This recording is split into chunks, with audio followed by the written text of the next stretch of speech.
Welcome back to episode 3. So today the saga continues. The story continues. So today Jasmine wants to share with us her testimony. And so for the most part, my role here is going to be a supportive role, and keep me on track. I am hearing get a little off the track. testimony the first time, just as you guys are. So pray for me. Pray for her. Pray for us. Yeah. Oh, just jumping in. So we can go right into it. So I think the last time when we left off, I read the letter. yes, you read the letter. Do you want to go back on the letter a little bit, or you just want to go right in? That letter was 2 years in. So, Wow. that wasn't the beginning. Wow. The real... do I want to call it the beginning? That's when I started having those feelings. It was in 7th grade. 7th grade, yeah. So, do you want me to go all the way back there, or just sum it up? I don't know what I should do. It's your testimony. You decide. So tell us from what will make the story make sense, I guess, or the testimony make sense. Like, how did it start? Like, how did you come to feel like you like girls? How did it start? 7th grade. In this feels so unreal. Wow. It started in 7th grade.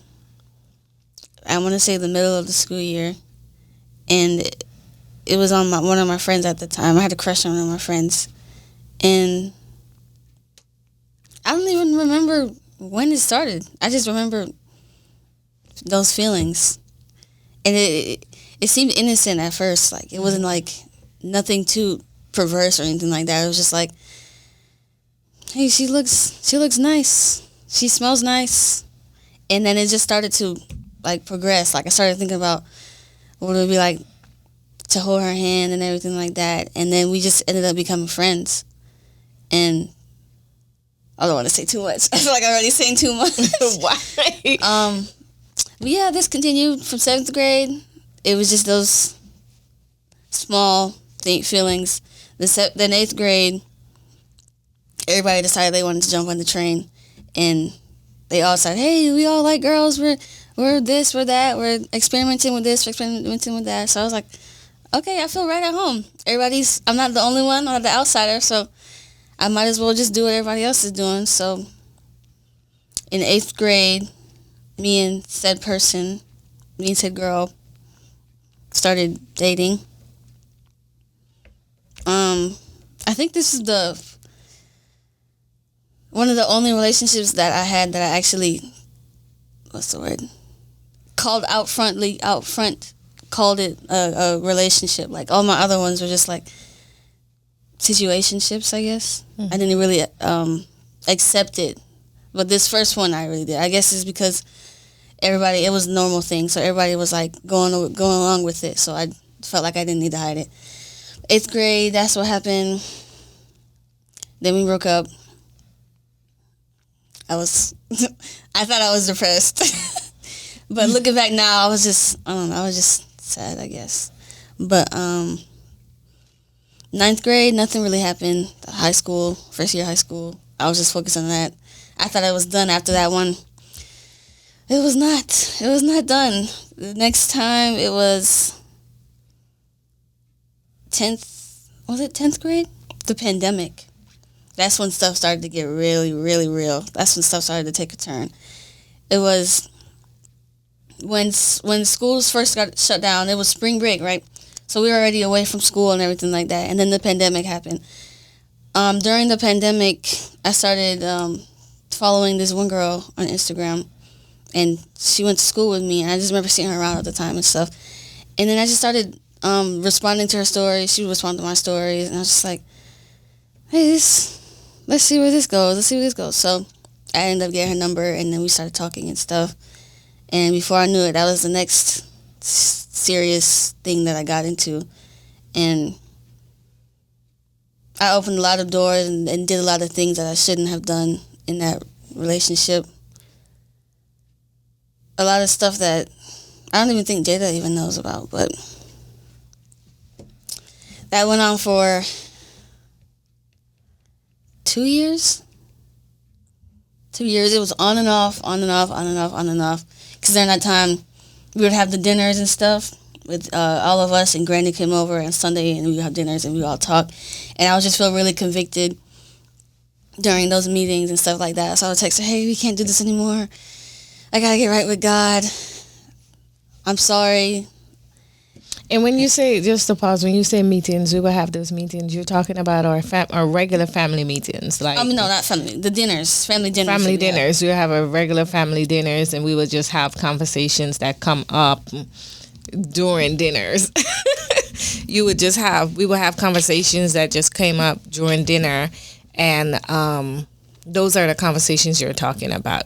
Because normally during our family dinners, we talk about some of everything, including the word, including what we believe, and including about church, about everything, almost everything we discuss. Every and anything comes up in those conversations, really. So you're saying that those conversations sometimes would make you feel convicted. Yeah, I remember Granny, she sat across from me most of the times, and she would just always make eye contact with me. I felt like she was seeing right through me, like she could see everything that I had going on, and that terrified me. During these times, like Granny, I was so scared of her. I would always try to stay away from her because I knew every time we came in contact and stuff, she would bring conviction out of me, and I didn't want that because who wants to be convicted or feel ashamed for something that they're doing, especially when they're under the impression that they enjoy it. And so you felt as if she was convicting you, but she didn't necessarily confront you about anything. She was just having regular conversations. Yeah, it was me. It was all me because it was my conscience weighing heavy on me. Okay, gotcha. And it was me relating everything she said back to what I was doing. Okay, so we would have these conversations about different things, about the word, even about the specific situation I was in. It was just general. Yeah, because I'm like, I can't remember us having too many identity conversations. It was just regular conversations about the word, about God different things. And things like that. And I would just like think about my relationship with God, and then my other relationship, and I was just like, God, I feel like you're telling me to turn away from this. Wow. So, I was literally, the first time I did that, I went in the bathroom, locked all the doors, and I just texted a whole long paragraph, and I just cried my eyes out. I cried so much. And I remember having to come out and wash the dishes. So I had to look myself in the mirror and like make sure nobody could tell I was crying. I don't even know. I think Miss Jessie asked me if I was okay, and I was like, yeah, I'm okay. So these were your personal convictions. Yeah. Wow. Okay. Then that lasted for like 2 weeks. I went back to her and did the same things. And it was just on and off for like 2 years. Then I finally cut it off for good. And like, I thought it was done. But this is when I met somebody else. It was like a year after, I think. And this was the very worst one out of all of them, actually. It was just so toxic. I hate using that word because I feel like everybody uses it, but it was really bad. You know a little bit about this one. Yeah. Yeah, that one, again, I opened a lot of doors, exposed myself to a lot of things that I had no business exposing myself to. And it just got really, really bad. I started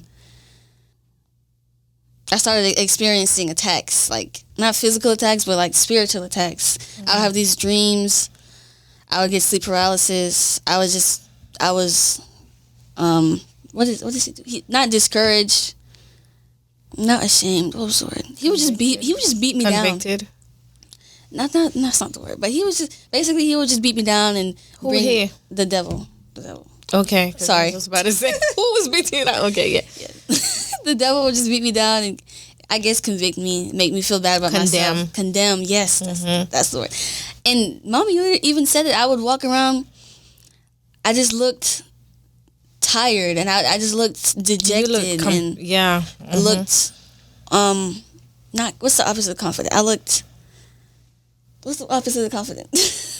Now I can't think. I looked my confidence wasn't there, basically. Right. Just a low self-esteem. Low self-esteem, yeah. Because I was just fighting so much at the time, and I was fighting it all by myself. So you thought. So I thought. But carry on. Again, it's the same pattern from the last time. I come back, then I would leave, then I would leave, come back, then I would leave. And it's like I would tell this girl that I wanted to leave, and she'd be like, at first she's like, okay. Then she would keep doing the same behaviors and not making me come back, but like her actions trying to hold change. on. Yeah, well, her actions wouldn't change, and kind of it wouldn't align with what I was trying to do. And I remember at one point she even said, yeah, you can leave, but it's not going to change the way I feel and the way I act around you. I'm not going to change something like that. And I was just like, oh wow, this is scary. This is really, really scary. And then the cherry on top of that is she hated Jada. And I don't know, that should have been a red flag right there, but I was just so lost, so deep in it that I was just like, I don't care. I don't care. They can figure it out. This isn't involved. This is between me and her, not Jada and everything. And yeah, I think I had a spiritual soul tie. And I feel like I'm just rambling, going all over the place. So I didn't want to interrupt you because it's your story to tell. But how did you get out of it? Or why do you believe that it wasn't a thing for you? That's two questions. Yeah. So the first one is, how did you get out of it? How did I get out of it? I had to reach out and ask people for help. I talked to you, especially the final straw when I decided I really wanted to leave. I talked to you and I told you about what was going on, and I told you that I just need help. I can't do this by myself. And you started getting me therapy sessions, and I just was able to break down and pinpoint what was causing these behaviors and stuff. And just really praying to God and taking a lot of breaks from my phone, from social media, and just spending a lot of time with God, basically. That's what really helped me. Why did you feel like it wasn't a choice for you, like it wasn't a thing for you? Like, you went from this period of feeling like you like girls to being fully convicted that this is not your way of life. What brought about that? I felt God calling me in every moment that I was living this lifestyle. I just felt God calling me, and the conviction was so strong. It just got stronger and stronger to the point where I just couldn't ignore it. And then those relationships with those girls that I was in, it was good, but it wasn't bringing me peace. It was if anything, it was making me anxious. It was making me hide things, making me shame. I just knew that wasn't what I was supposed to be doing, because these signs show that clearly that's not where I need to be. So wow, I have tons of questions. I hit can't me, because I feel like I need to. You were waiting on this moment, and you were just like, so yeah, I can't say that that I didn't know or I wasn't aware because of the letter once again, and I feel like the letter was the beginning of a process. But I always knew from the beginning of the process that not only did you need help, but I needed help. And so that's how I reached out to a few people that were very close to me and was able to share with them what was going on and just solicit prayer. Like prayer for guidance, prayer for courage, and just pray that God would talk to you. And my mom and I, you said that you felt like you were alone in it, but my mom and I, we stayed praying for you. We prayed all the time. We came together, we prayed, we fasted, and we just believed God that without us hammering down on you, that he will show you his love, and he will show you the purpose for your life, and he will show you what his will is and what he's calling you to, right? So you are never alone in it, and even though I would know, this is the thing, in between that time we had moments when we were close and moments when we weren't close. Yeah. And I felt like the moments that you were close with me, you were transparent, you were happy, you were bold, and then I would feel you pull away, and I would feel you slipping away. And in those moments, I would know that you were struggling, or that you were fighting, or that you were digressing, And in those moments, I will know how to pray, and I will gently come to you and say something. And not something that was derogatory or something that to make her feel ashamed or anything, but just something to encourage her, something to encourage her on her journey and her process. And thank God, for where you are today. Just more than anything else, you're a light that shines now. During that period, you were very sad. You were very depressed. So even though you were doing something that you thought felt good, clearly anyone that really know you could see that you were experiencing some turmoil. And there were times I would know that you were crying, and it's the hardest thing as a parent to watch your child struggle, and you don't have the answers, or you don't know what to do or how to quite navigate the situation, because this is a very sensitive thing to navigate as a mother, first as a mother and as a friend to your daughter. How do you be there? Because a lot of children or teens or young adults going through this, they don't always share it with their parents, or they don't share it in a way that allows you to be part of the process, because this is who I am, and it's not up for discussion, and I don't even want to talk to you about it. You guys automatically just assume that your parents are going to be against you. And sometimes your parents, just like you're having a little bit of a difficulty trying to navigate it and figure it out, your parents are going through the same process. So even though we prayed for you and stuff, you did a lot of work on your own with God, and I want you to talk about some of that, because the whole thing is your testimony, right?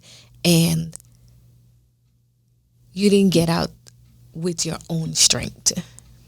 It was definitely the help of God. So, yeah, elaborate a little bit about the pain of just going through that process and turning to God, really. Okay. So the very first time, the second relationship, I don't want to block my face. Okay. The second relationship, that one was really when I knew God was real. Okay, and this is going to have some importance later on. But I remember going to the bathroom and just crying my eyes out, because I knew I couldn't continue in the path that I was going, and I knew it was going to hurt, and I knew it was going to bring change, and it was just scary, and I didn't want to feel those things. But I just remember praying to God. I was playing Maverick City. I was just crying my eyes out. My eyes were so red, and I was just like, God, I need your help. I can't do this by myself. I need you to take these feelings away from me. And I kid you not, that same day, I came out of the bathroom and I had no feelings towards this girl. It all went away, and I was just like, God is so real. God is so real. And I guess me just praying, I left it at that, and I didn't read the Bible. I didn't continue to talk to him and continue the conversation. So I that's how I guess slipped into the next situation. But that last relationship, after the one that I realized God was real, that's when I really started to have internal conflicts, because I was like, I know God is real. He took those feelings from me, but now I'm back in it, and these feelings are just as real. Well, not just as real, but like these feelings are strong, and God just continued showing himself real, showing what my purpose and everything like that. And it just, my calling started to get stronger than the feelings. And that's when I really got the strength to ask for help. And just when I had these sit down sessions with the lady that was there, your therapist, my therapist, she was able to help me see, like, she didn't really talk about my attractions or anything. She talked to me about my purpose and what God was calling me, what my name means, what I feel like he's been telling me about myself. And she just made me write it down, confess these things over myself. And as I started to confess these things, and she gave me homework to pray and find a certain scripture and stay on that. And doing that just slowly built my strength up and built my courage back up and gave me the strength to say no to this thing and keep it at no. So like I said, just kept praying to God. It made it easier, but it didn't completely make it go away at first. I had to keep at it. I couldn't just pray one time and then leave it at that. I had to invest in my relationship with God and really fight for it. Did you read any book or listen to any podcasts, or did you find support through other mediums and stuff like that? Anything else? I read the Bible. I saw an interview with Jackie Hill Perry. She was like really, really, really young. I think she was like 19, and this was like the very first. Because that's the only one that I found that really resonated with me. All the other ones just didn't seem heartfelt, but hers did. And did I read Gay Girl, Good God at that time? I think I did read that book, but I was like further out. But I didn't listen to any podcasts or anything like that. Yeah, mostly just reading the Bible and standing on confessions and stuff and praying it over myself. Standing on the word. So you found the scripture to stand on and to stay on it, and that really, really helped. And you continued your conversations with God. Yeah, because that's where I fell out the first time. I noticed that in between the breaks that I took with these relationships I had, I would be strong in the Word. I would be reading the Bible, doing my Bible plans, saying my confessions. And the moment I stopped doing that, the devil just creeped back in and came back. I came back to it. So that's why I'm so adamant on reading the Bible every day. Even if I don't read like a book, I'll just read Psalm 91 before I go to sleep. And I'll make sure that I pray every night so that I can keep my relationship with God how it is, and so I don't slip. Because it's so easy to slip back. It's so easy to slip back. The second you let your guard down, he comes back. And I think that goes for anything that you're trying to get over, whether it be your situation or it be drugs or it be any habit or anything that you're trying to kick. If you let your guard down, if you don't put enough space in between you and that thing, it could easily keep that space. And keep that space. Don't lose ground, and it's not that you're doing it from a position of fear of, if I don't pray tonight, I'm going to lose my salvation. That's not the God that God is. But what you're around and what you feed yourself and what you focus on more, it empowers you and it gets you stronger. Anything that you give room and give time to, anything that you feed, that is the thing that becomes, more powerful and more dominant in your life. And when you feed your spirit man is in a stronger position to fight against your flesh and fight against your desires that don't always necessarily fall in line with the will of God. So I am so, so proud of you for sharing your story. I am so, so proud of you for the young lady that you are, the young woman that you're becoming.